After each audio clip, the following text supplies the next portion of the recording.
Previous में हम यहाँ तक पहुंचे थे कि आइडेंटिफाइंग द यार्न्स। तो यहाँ पर ये है कि दीज आर कॉटन यार्न्स। अगर ये कॉटन यार्न्स होते हैं तो ये बर्न होते हैं तो श्रिंक या मेल्ट नहीं होते। और उनकी बर्निंग से ऑडियो स्मेल होती है जो कि बर्निंग पेपर के तौर पर होती है उसकी स्मेल। और सिल्क यार्न जो है तो श्रिंक हो जाता है दूर से ही फ्लेम से। यानी कि जो जलते तंतुओं के कागज जैसे। और ये रेशमी तंतु जो होता है तो ज्वाला से दूर से ही सिकुड़ता है और जल जाता है, लेकिन पिघलता नहीं है वो।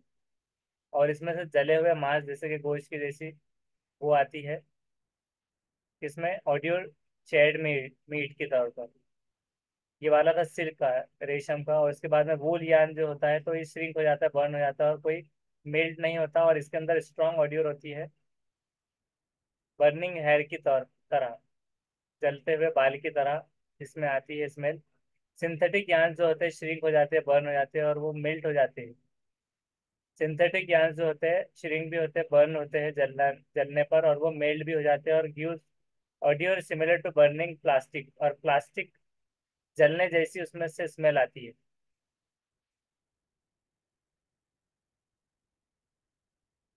संश्लिष्ट संश्लिष्ट तंतु जिसको कहा गया सिंथेटिक यार्न्स जो होते हैं। अब यहाँ पर सवाल जवाब है,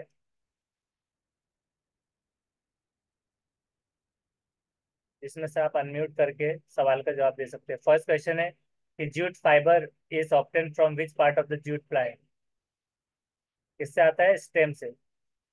और पटसन का पौधा किस भाग से प्राप्त होता है? तो ये तना, ये सही जवाब है। Rani finds a piece of cloth that is, Rani को एक कपड़े का टुकड़ा प्राप्त होता है जो कि very strong and bright coloured. अभी यहाँ पर क्या पूछा गया? कपड़े का टुकड़ा मिला, और यहाँ पर देखिए नीचे और है, आइडेंटिफाई करना है फैब्रिक को। तो very strong and bright colour does not have many pores, reproduce smell on burning, available everywhere and has multiple uses, cannot be worn during high temperature. ये पहना नहीं जा सकता हाई टेम्परेचर में, अवेलेबल होता है हर जगह और मल्टीपल यूजेस होते हैं उसके। जलने पर गंध उत्पन्न करता है अधिक जो है। तो इसके अंदर मेनी पोर्स होते हैं, छेद होते हैं उसमें। वेरी स्ट्रांग और ब्राइट कलर होता है, बहुत मजबूत और चटक रंग का होता है। तो कौन सा है? पॉलिस्टर। तो ये ब्राइट कलर्ड में जब भी आता है तो पॉलिस्टर वैसे तो होता ही है, तो ये पॉलिस्टर हो जाएगा। राइट। उसके बाद है which type of soil is found in most of the areas of Maharashtra. Maharashtra के लगभग एरिया में कौन सा सॉइल पाया जाता है? किस टाइप की मिट्टी? रिगर्ड सॉइल्स, लाल मिट्टी, रेड सॉइल, लेटराइट सॉइल, या एलुवियम सॉइल, जलोढ़ मिट्टी। इसका जवाब?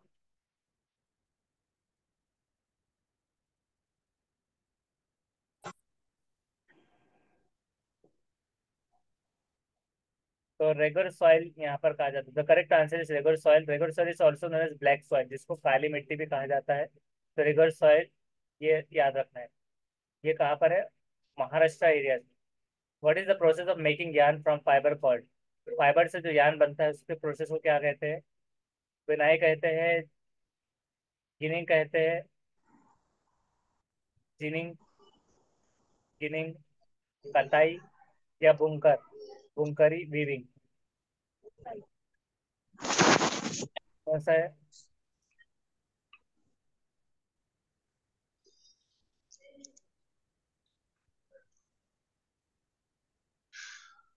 The process of making yarn from the fiber is called spinning.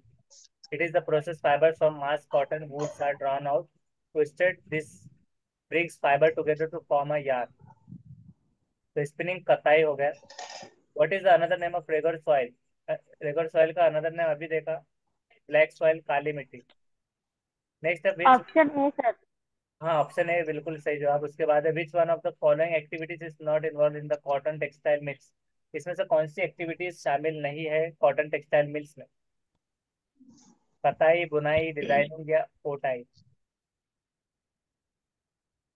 Designing नहीं है। Option number 4 sir. गिनिंग, ओटाई नहीं। इसको हम क्रॉस चेक करेंगे। Option number second. तो गिनिंग सही जवाब है उसका। Ginning is the process of removing seeds and debris from cotton. तो नॉट इंक्लूडेड कॉटन टेक्सटाइल, इसके बारे में थोड़ा सा और पढ़ लेते हैं हम लोग।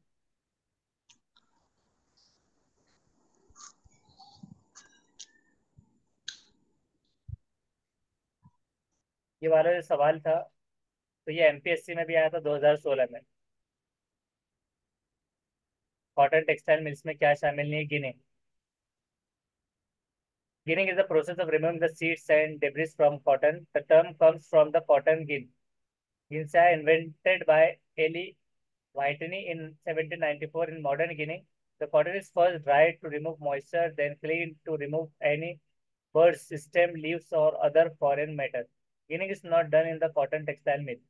इंपॉर्टेंट पॉइंट कुछ है कि स्पिनिंग क्या होता है, कि स्पिनिंग ट्विस्ट करते हैं, टेक्निक जहाँ पर फाइबर ड्रॉन आउट हो जाता है, ट्विस्टेड हो जाता है और बॉन्ड होता है इनटू बॉबिंग में। और वीविंग क्या है? मेथड है टेक्सटाइल प्रोडक्शन का, जो डिस्टिंक्ट सेट्स ऑफ यार्न्स और थ्रेड्स में होता है। ये सब तो हमने पढ़ चुके हैं, तो ऐसा सवाल वो एमपीएससी में आया था। नेक्स्ट सवाल पढ़ते हैं। When was the khadi and village industries commission establish by the government of India? Bharat सरकार के द्वारा खादी, जो कि महात्मा गांधी की बात जब चल रही थी, महात्मा गांधी चरखा काटते थे, उसके बाद उन्होंने उसको ब्रिटेन से बनने वाले, मिल से आने वाले जो कपड़े थे उसका बायकॉट करके, बहिष्कार करके ये पहनने को कहा। बाद में गवर्नमेंट ने क्या किया? खादी कमीशन बनाया। खादी कमीशन वो कब इस्टेब्लिश हुआ था इसको प्रमोट करने के लिए? ऑप्शन नंबर फर्स्ट हाँ, सर। तो फर्स्ट राइट है 1956। आज़ादी के जो है तो 9 साल बाद, आप ऐसे याद रख सकते हो। अब नेक्स्ट पौधों को जानना है, हमें पौधों के बारे में पढ़ना है। तो देखिए यहाँ पर है, हम अधिकांश पौधों को 3 वर्गों में वर्गीकृत कर सकते हैं। ये वर्ग है शाख, झाड़ी एवं वृक्ष। क्या क्या हो सकते हैं? वी कैन क्लासिफाई, जमात बंदी कर सकते हैं हम प्लांट्स की 3 कैटेगरीज में, 3 भागों में हम जमात बंदी कर सकते हैं। These categories are herbs, herbs होते हैं, शब्स होते हैं, ट्रीज होते हैं। हमें एव कोमल तने वाले पौधे को शाक कहलाते हैं। तो शाक कौन सा होगा? पहला herbs, plant with green and tender stem are called herbs, जिसको हर्ब कहा जाएगा। और दूसरा होता है, they are usually short and many not having any many branches. ये जो हर्ब्स होता है तो इसके अंदर कोई भी, ज्यादातर ये शॉर्ट ही होता है और कुछ ज्यादा उसके ब्रांचेस नहीं हो पाते, तो वो हो जाएगा हर्ब।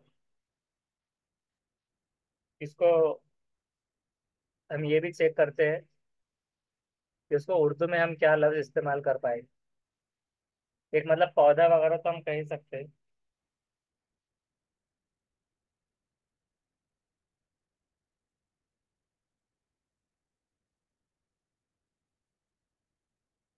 जड़ी बूटियां जिसको कहा जाएगा, हर्ब्स, जड़ी बूटियां।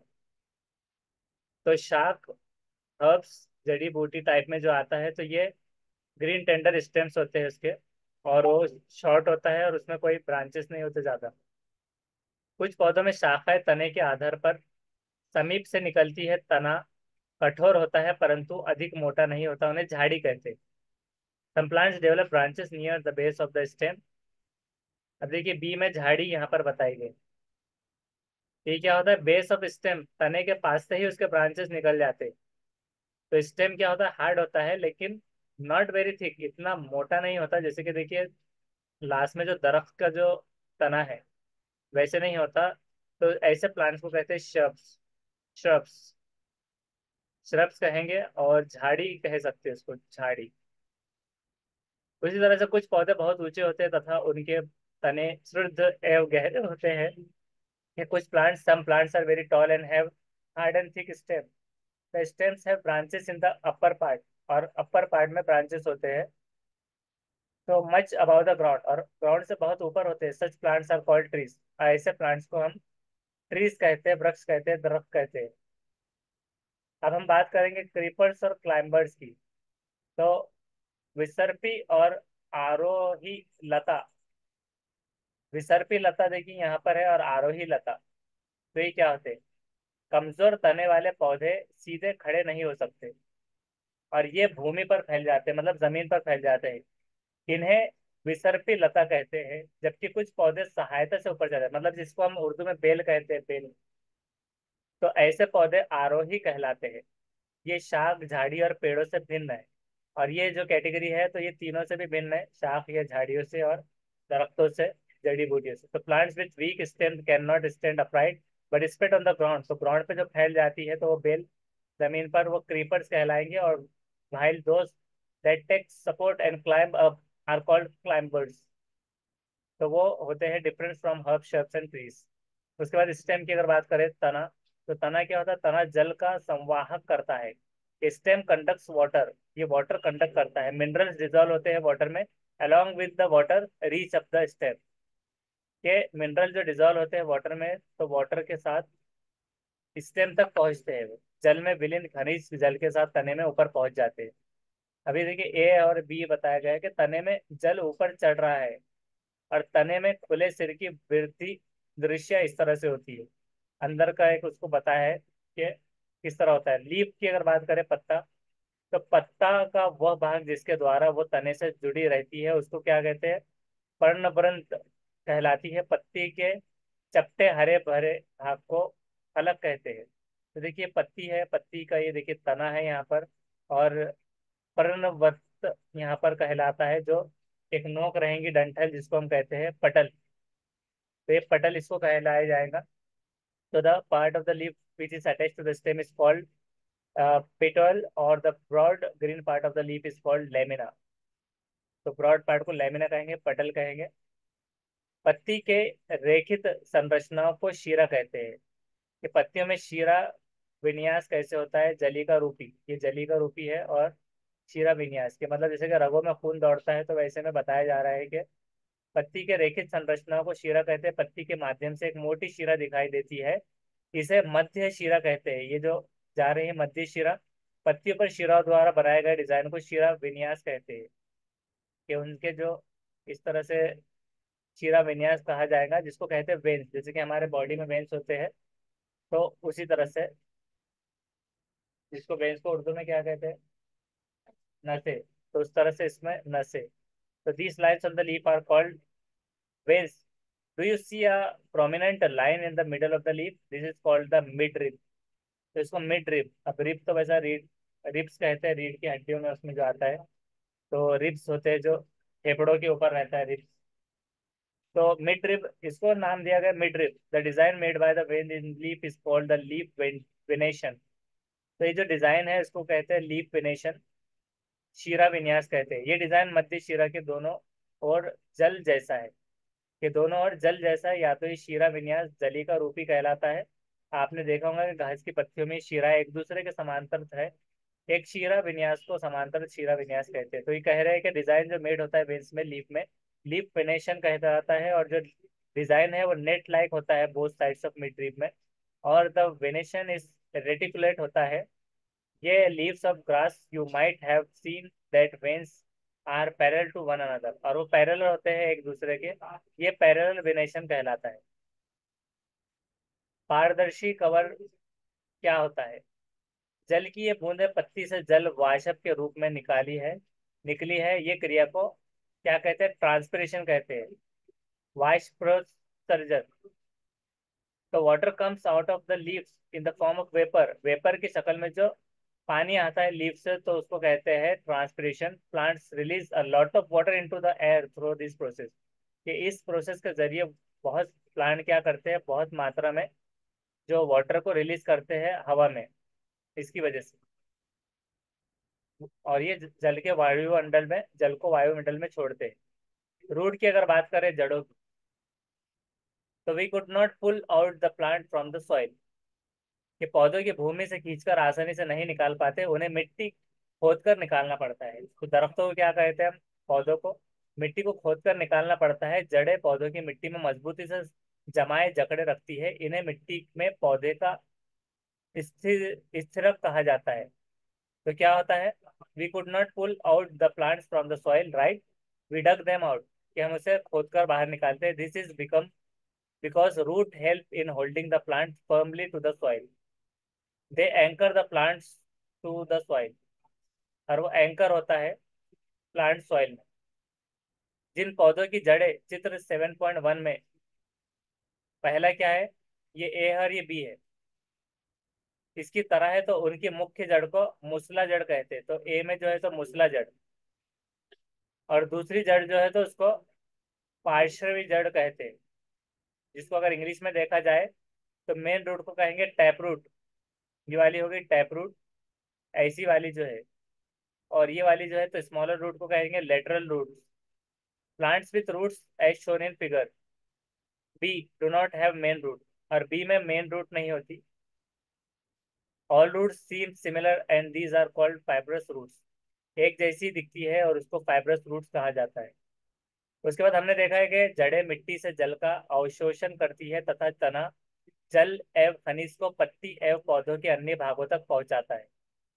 We have learned that roots absorb water and mineral from the soil, and the stem conducts these to leaf and other parts of the plant.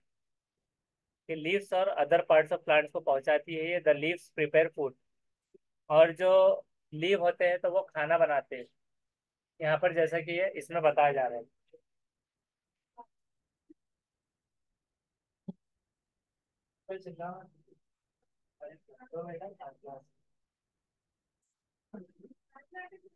हाँ, तो ये क्या है कि हमने ये सीखा इसमें कि हमने रूट्स एब्जॉर्ब कर रहे हैं वाटर को, मिनरल को सॉइल से, और स्टेम कंडक्ट कर रहे हैं इनको रूल लीव्स को और अदर पार्ट्स ऑफ प्लांट्स को। तो लीव प्रिपेयर करते हैं फूड, और ये फूड ट्रेवल होता है स्टेम से, जो कि स्टोर होता है डिफरेंट पार्ट्स ऑफ प्लांट्स में। We eat some of this as root, और हम इसको खाते हैं जैसे कि रूट्स को, जड़ों को, जैसे कि कैरोट की शक्ल में।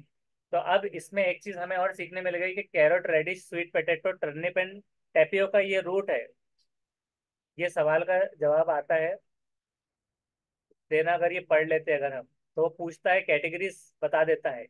और बहुत सारे ऐसे चीजें हैं जो हमें दिखता है, जैसे कि अदरक वगैरह हो गई, स्टेम और रूट में बात करते हैं। तो ऐसी कुछ चीजें जो स्टेम्स मतलब फैलती नहीं तो वो रूट हो जाएगी, और कुछ चीजें ऐसी जो फैलती है, जैसे कि अदरक है, जमीन में तो है लेकिन वो क्या होता है कि बर्ड्स निकल के फैलती है तो वो स्टेम हो जाएगा। तो स्टेम और रूट पर बहुत सारे सवाल आते हैं ईवीएस में। We also eat many other parts of the plant where food is stored. Flowers की अगर बात करें तो पुष्पों में पाए जाने वाले विविध प्रकार के पुंकेसर दिखाई गए हैं। तो पुष्प के केंद्र में स्थित भाग को स्त्री केसर कहते हैं। एक पुष्प के अंडाशय की संरचना स्त्री केसर की सबसे निचला एवं खुला हुआ भाग है। तो पुंकेसर यहाँ पर ये बताया जा रहा है, और ये पराग कोश है, स्त्री केसर यहाँ पर बताया जा रहा है। हाँ, तो ये अंडाशय में छोटी छोटी गोल संरचनाएं दिखाई दे रही है, उन्हें बीजांड कहते हैं। मतलब ये सारी चीजें क्या, different types of stems found in the flowers are shown. The part located in the centre of flowers is called pistil. तो पिस्टिल कहला रहा है कौन सा, ये वाला पिस्टिल। उसके बाद में the structure of ovary of a flower is lowest and bloated part of the pistil are small round structure visible in the ovary, these are called ovules. तो उसको ओव्यूल्स कहला जाएगा, मतलब तो बीज के तौर पे जो दिखाई देंगे ये सारे। तो इसके बारे में और डिटेल्स बहुत सारी पढ़ सकते हैं आप। ये देखिए यहाँ पर है अंडाशय या फिर ओव्यूल्स जिसको कहा जाएगा, और उसकी और यहाँ पर इमेज बताई गई कि किस तरह से होंगे। मतलब जैसे कि अंडे से बीज, बीज और अंडे का मिक्सचर को उन्होंने बीजांड ऐसे कह दिया, ओव्यूल्स। उसके बाद में नेक्स्ट हम इसके सवाल जवाब लेंगे। अब देखिए ये सवाल आ गया यहाँ पर, इसको अनम्यूट करके आप दे सकते हैं। Which of the following is not a root, जड़ इसमें से कौन सी नहीं है। Option number 4 sir. हाँ, तो फोर्थ पोटैटो जो है तो रूट नहीं है, जड़ नहीं है, सही जवाब है। उसके बाद which of the following is referred to as cotyledons, बीज पत्र किसको कहा जाता है।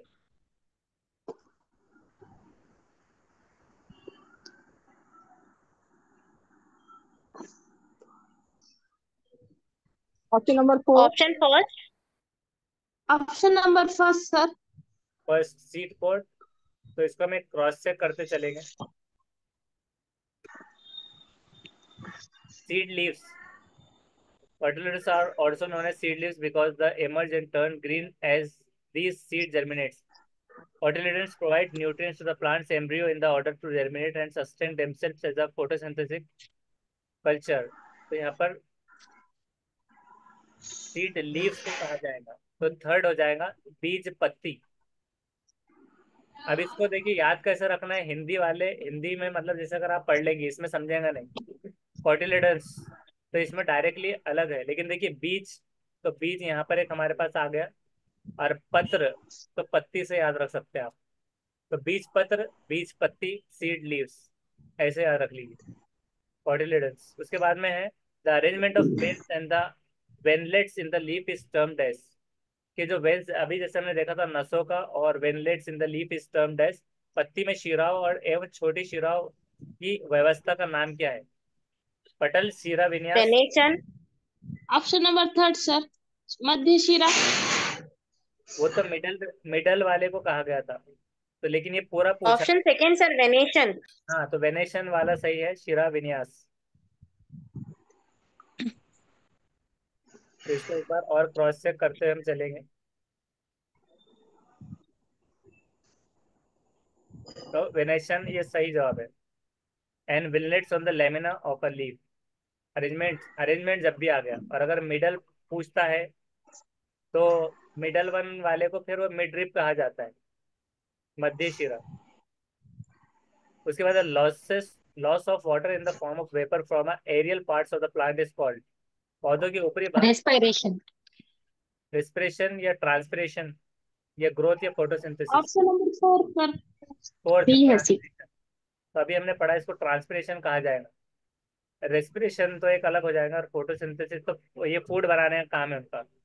और रेस्पिरेशन अलग हो गया। और जो वेपर्स में, एयर में जो वेपर जो होंगे वाटर वेपर्स, तो ट्रांसपिरेशन कहलाएगा। वाष्पो, वाष्पोत्सर्जन। ये देखिए वाष्प से याद रखना है, यहाँ पर एक वाष्प आ गया वाष्प के रूप में, वाष्पोत्सर्जन, ट्रांसपिरेशन। मैंगो, इस मैंगो क्या है, आम क्या है, हर्ब है, बुश है, ट्री है, या none? Three. Three. Option number third. और नन भी तो हो सकता है ना, फ्रूट।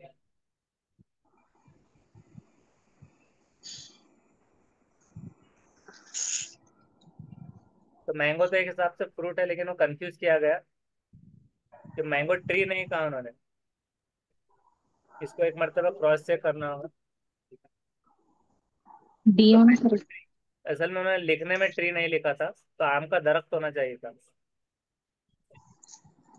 Mango is tree. ठीक है, नन ऑप्शन में कंफ्यूज किया गया, तो ये छोड़ देते हैं, क्योंकि ये उन्होंने एक हिसाब से ये पूछा है कि जो दरख्तों की जो टाइप्स है उस हिसाब से, तो वो फिर ट्री ही आएगा, क्योंकि वो फिर फ्रूट का जिक्र वहां पर नहीं था। क्योंकि हमने प्लांट्स जो टाइप्स ऑफ ट्रीज देखा था, तो उस लिहाज से वो सवाल पूछा गया था, तो इसलिए ये ट्री हो जाएगा फिर। अब नेक्स्ट है कि leaves do not, leaves do to make water useful. पत्तियां जल को उपयोग बनाने के लिए कार्य, जो बनाने के लिए क्या करती है इसमें से? पत्तियां जल को उपयोगी बनाने के लिए क्या करती है? फूड, ट्रांसपिरेशन, ऑक्सीजन, या फिर ऑल? Second option. इसको हम क्रॉस चेक करते हुए चलेंगे। और ही हो सकता है सर, ऑल।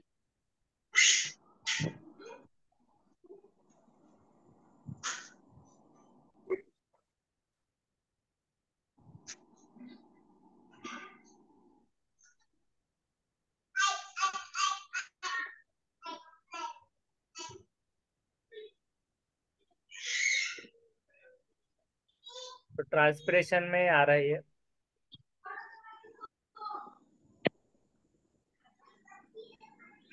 तो ट्रांसपिरेशन में क्या है? Movement of water through a plant, वेपरेशन from leaves simply process of water in plant in the form of vapour, और useful function in plants.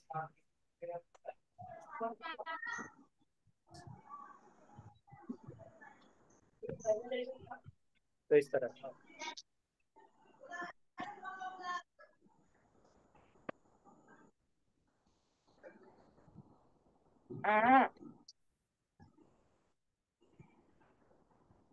Next है देखिए पीस क्यूकम्बर और बिटर गार्ड, ये जो है तो एग्जाम्पल किसके है? मटर, खीरा, करेला।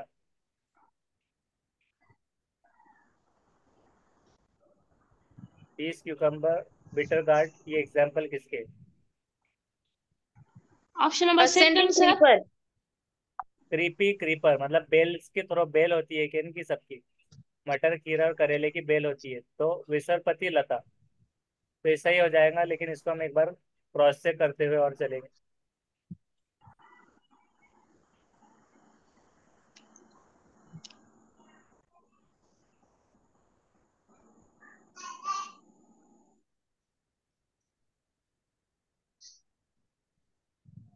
तो उसमें क्लाइंबर वाली तो हो रही है, लेकिन क्लाइंबर्स आ रहा है। अब इसका डिटेल सोल्यूशन ये है, देखिए। क्लाइंबर्स में हमने देखा था एक क्लाइंबर होता है और एक क्रीपर होता है जो जमीन पे होती है, तो इसमें कंफ्यूज हो गए। क्रीपर में मतलब बेल तो है, बेले टाइप में, लेकिन यहाँ पर देखिए क्लाइंबर का ऑप्शन नहीं था। The first ascending creeper. हाँ, तो फिर उसको चढ़ता हुआ आरोही लता को उन्होंने दूसरा नाम दे दिया।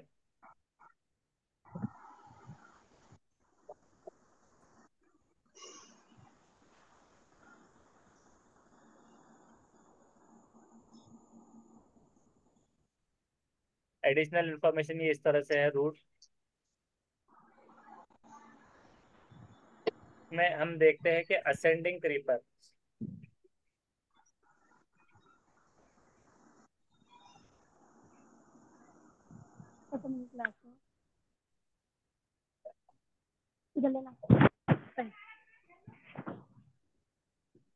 हाँ, तो उसकी डेफिनेशन में आ रहा है वो क्लाइंबर्स। क्लाइंबर का ही दूसरा नाम है, climbers ascend with the help of external support. तो क्लाइंबर का दूसरा नाम असेंडिंग क्रीपर, ये याद रख सकते हैं आप। तो हो जाएगा असेंडिंग क्रीपर। और क्रीपी क्रीपर ये क्रीपी में था, और असेंडिंग, तो दो कैटेगरीज आ गई, आरोही और विसर्पी लता। नेक्स्ट है the part that makes up the egg is, अंड बनाने वाला हिस्सा इसमें से कौन सा है? Option first, flower vagina. इसको भी क्रॉस चेक कर लेंगे।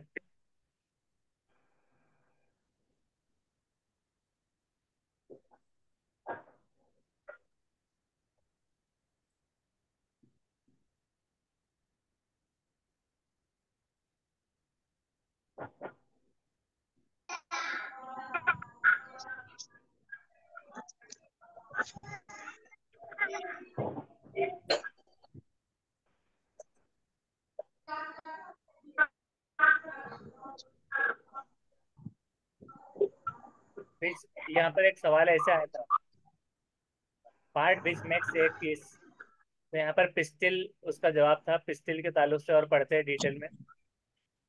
The part of flower which makes egg is pistil, pistil inner most part है। और यहाँ पर एडिशनल इंफॉर्मेशन यहाँ पर है स्टेमन। तो देखिए यहाँ पर ये उसका नाम आ गया, the Corolla which is compose of the flowers petals. ये कोरोला, यहाँ पर ये नाम आ गया।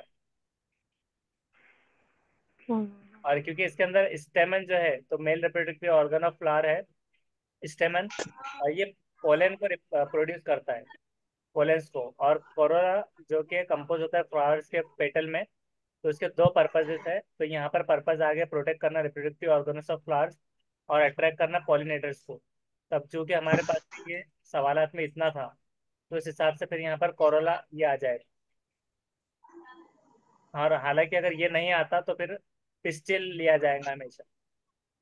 बस रख गया। फिर जगह चल जाएगा दूसरा। जगह नहीं पूरी हुई तो चल जाएगा।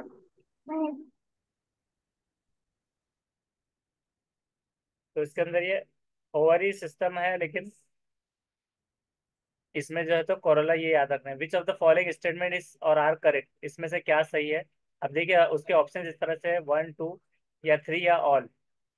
तो पहला है कि plants convert energy from sunlight into stored food in the form of carbohydrate. तो क्या ये सही है? कार्बोहाइड्रेट के फॉर्म में एनर्जी लेते हैं। दूसरा है इस फॉलेज इन प्लांट, पौधों में पर्णहरित होता है। तीसरा, plant cells do not have a cell wall, कि प्लांट्स में कोशिका भीति नहीं होती।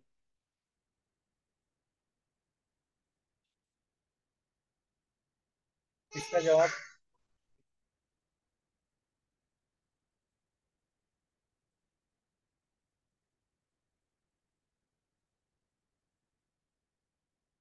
तो इसका 1 और 2 है। ये इसको फिर से पढ़ते हैं डिटेल में, क्योंकि ये वाला हमने पहले पढ़ा नहीं था, इसके लिए इसको डायरेक्ट देखकर आगे बढ़ना है। देखिए, इसका डिटेल एक्सप्लेनेशन देखते हैं कि प्लांट कन्वर्ट करता है energy from sunlight into food stored as carbohydrate. तो ये हमको कभी कभार लगता है कि कार्बोहाइड्रेट नहीं मिलेगा, लेकिन प्लांट्स कन्वर्ट करता है एनर्जी को, तो ये पहला वाला क्या हो गया, सही हो गया। Plants also transform sunlight into the other forms of energy, और अदर फॉर्म्स ऑफ एनर्जी में भी ट्रांसफॉर्म करते हैं ये। In this case plants transmute light energy into chemical energy. उसमें भी केमिकल एनर्जी मॉलिक्यूलर बॉन्ड्स में, और प्रोसेस को कहते हैं फोटोसिंथेसिस। उसी तरह से most of this energy stored in compounds in the form of carbohydrates. और कार्बोहाइड्रेट, तो इसकी वजह से स्टेटमेंट 1 करेक्ट हो गया। The duty of the chlorophyll in photosynthesis significant, और इसके अंदर जो क्लोरोफिल का काम होता है फोटोसिंथेसिस में बहुत महत्वपूर्ण होता है। क्लोरोफिल क्या है, एक मटेरियल है जो इनहेबिट क्लोरोप्लास्ट करता है प्लांट को। ये ग्रीन पिगमेंट होता है जो incumbent in the order to form for plant to convert carbon dioxide and water. और इससे वो क्या करता है, carbon dioxide water using sunlight into oxygen and glucose ये बनाते हैं। तो इसकी वजह से भी स्टेटमेंट 2 सही हो गया, जो कि स्टेटमेंट 2 क्या था, कॉलेज इन पौधों में पर्णहरित होता है, ये वाला। उसके बाद प्लांट सेल साइज जो होता है लार्ज होता है, सिंगुलर वैक्यूल होती है जो स्टॉक पाइल और मेंटेन करने के लिए शेप के सेल की। तो 3 इस वजह से इनकरेक्ट है, क्योंकि उसमें वॉल होती है, और उसमें बताया गया था कि वॉल नहीं है। Non vascular plants can not grow very tall because of their small size. They can soak up enough water to carry materials. तो इस वजह से यहाँ पर जो सवाल दिया गया था वो इस तरह से था। इसमें 4 ऑप्शन दिए गए थे, first, second, third and fourth. तो क्लोरोफिल वाला अभी हमें नहीं पूछा गया, ये वॉल का पूछा गया था, और ये वाला। तो इस हिसाब से स्टेटमेंट 1 वाला तो सही है। और उसी तरह से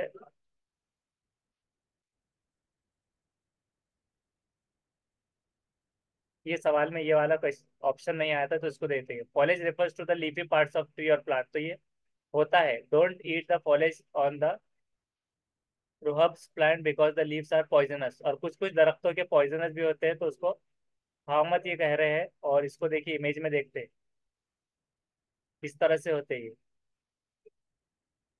फॉलेज प्लांट्स। तो इसके हिसाब से हमारे 2 जवाब सही हो गए, फर्स्ट एंड सेकेंड, और थर्ड वाला नहीं रहेगा।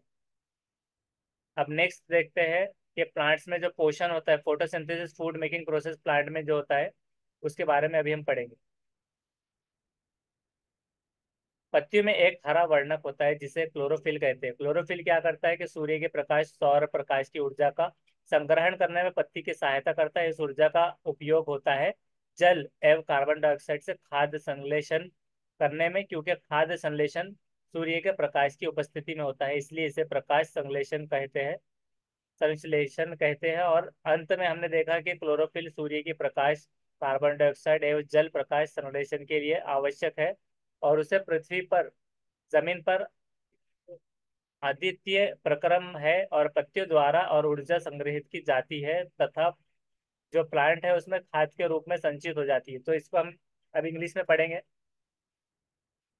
Leaves have a green pigment, leaves में एक ग्रीन पिगमेंट होता है, उसको कहते हैं chlorophyll.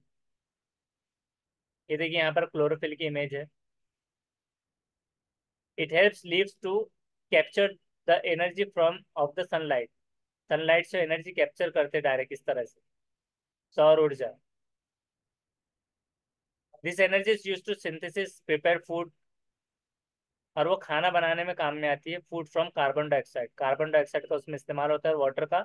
Since the synthesis of food occurs in the presence of sunlight, और इस खाना बनाने का जो प्रोसेस होता है प्रेजेंस ऑफ सन में जब सूरज होता है तो उसको कहते हैं, it is called photosynthesis. Photo का मतलब है लाइट और सिंथेसिस टू कंबाइन, और कंबाइन करना। तो we find that the chlorophyll, sunlight, carbon dioxide and water, चार टाइप्स दिए गए, देखिए चारों याद रखिए। Chlorophyll, sunlight and carbon dioxide and water are necessary to carry out the process of photosynthesis. और फोटोसिंथेसिस के अमल के लिए जरूरी है सूरज की रोशनी, कार्बन डाइऑक्साइड, वाटर पानी, chlorophyll. It is a unique process on the earth, और ये एक बहुत ही यूनिक प्रोसेस है जमीन पर। The solar energy is captured by the leaves, के सोलर एनर्जी कैप्चर हो रही है लीव्स से, पत्तों से, और स्टोर हो रही है प्लांट्स में इन द फॉर्म ऑफ फूड, और खाने के तौर पर ये उन्हें मिल रहा है। Other modes of nutrients in plants, other mode क्या होते हैं प्लांट्स में न्यूट्रिएंट्स के, ये तो हो गया फोटोसिंथेसिस का प्रोसेस। अब उसके बाद कुछ पौधों में ऐसे भी है जिनमें क्लोरोफिल नहीं पाया जाता। अब क्या होगा कि उनमें तो क्लोरोफिल ही नहीं है, अब वो खाना कैसे बनाएंगे, वो भोजन संश्लेषित नहीं कर सकते। मनुष्य एवं अन्य प्राणियों की तरह ये प्लांट भी अपने पोषण के लिए अन्य पादपों द्वारा निर्मित खाद्य पर निर्भर होते हैं। तो ये क्या करते हैं, जैसे कि लिविंग थिंग्स में कैसे है कि इंडिपेंडेंट और डिपेंडेंट चीजें हैं, जैसे कि हम लोग जो है तो पौधों पर डिपेंड है, तो और कुछ हम मतलब जो चीजें हम खा सकते हैं, तो उसमें कुछ बर्ड्स वगैरह ऐसा, मतलब वेजिटेरियन और नॉन वेज भी है हमें। और कुछ लोग होते हैं जो, कुछ चीजें ऐसी होती है कि जैसे कि अब घास खाने वाले जो एनिमल्स है तो वो घास पर ही निर्भर है। कुछ जो है तो जैसे कि अब टाइगर वगैरह हो गया, शेर वगैरह, तो वो मांस ही खाए। तो वैसे जो निर्भर होते हैं अब इसमें, जिसमें क्लोरोफिल नहीं होता, तो वो विषम पोषी प्रणाली का उपयोग करते हैं। तभी क्या करते हैं, there are some plants which do not have chlorophyll, they can not synthesis food, वो खाना नहीं बना सकते। तो ह्यूमंस की तरह ही और एनिमल्स की तरह ही such plants depends on the foods produced by the other plant, तो वो डिपेंड होते हैं अदर प्लांट्स के लिए कि वो खाना बनाते हैं। They use the heterotrophic mode of nutrition, तो वो हेट्रोट्रॉपिक मोड ऑफ न्यूट्रिशन का उपयोग करते हैं। अभी क्या होता है, तो इसको हम थोड़ा सा और इसके कुछ इमेजेस हम देखेंगे।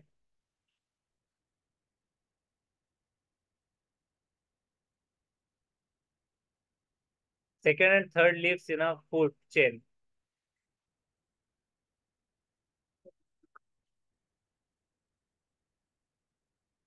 Some plant cannot produce their own food and most obtain their nutrition from outside sources. तो ये प्लांट्स क्या करते हैं, हेट्रोट्रॉपिक कहलाते हैं। ये क्या होते हैं, ये अकर होते हैं प्लांट्स, देज आर पैरासाइटिक और saprophytic. Some plants are mutualistic होते हैं, सिम्बियंट्स होते हैं, एपिफाइट्स होते हैं, इंसेक्टिवोरस होते हैं। तो ये क्या करते हैं, मतलब ये खाते हैं इंसेक्ट्स को। जैसे कि हमने इससे पहले जो प्लांट्स के बारे में पढ़ा था, पिक्चर प्लांट्स के बारे में पढ़ा था, तो इन चीजों की बात आ गई जो कि फोटोसिंथेसिस नहीं कर पाते। मतलब इसको कहा जाएगा, जैसे इंसान होते हैं तो इंसानों में कुछ नॉन वेज वेज होते हैं, तो वेजिटेरियन जो होते हैं तो वेज पर डिपेंड होते हैं, और तो कुछ नॉन वेज होते हैं। तो ये प्लांट्स भी जो है तो फोटोसिंथेसिस जो नहीं बना सकते, तो इस तरह से इंसेक्ट्स को शिकार करते हैं, जो कि हमने पिछली वीडियोस में हमने देखा था पिक्चर प्लांट के, उसके बारे में। उसका माउथ इस तरह से बंद हो जाता है ऑटोमेटिक, जैसे ही उसके अंदर कोई कीड़ा आता है तो वो प्लांट ऑटोमेटिकली धीरे धीरे बंद कर देता है, और वो उसको, उससे अपना खाना खा लेता है। ये वाला था पिक्चर प्लांट का। इसके अंदर थोड़ा सा स्लीपी एरिया होता है, उसके अंदर वो चला जाता है। कभी कभार जो है तो चूहे वगैरह भी जाते हैं। यहाँ पर देखिए, ये यहाँ पर एक कीड़ा बताया जा रहा है इसे। तो अलग अलग टाइप्स के प्लांट्स की ये बात हो गई। तो ये वाले हो गए हेट्रोट्रॉफिक टाइप्स ऑफ प्लांट्स। अब पैरासाइट प्लांट्स क्या होते हैं, परजीवी पौधे। अमरबेल, इसमें क्लोरोफिल नहीं होता। अब एक अमरबेल है, अमरबेल में क्या होता है, क्लोरोफिल नहीं होता। ये अपना भोजन उस पादप प्राप्त करती है जिस पर ये आरोहित होती है।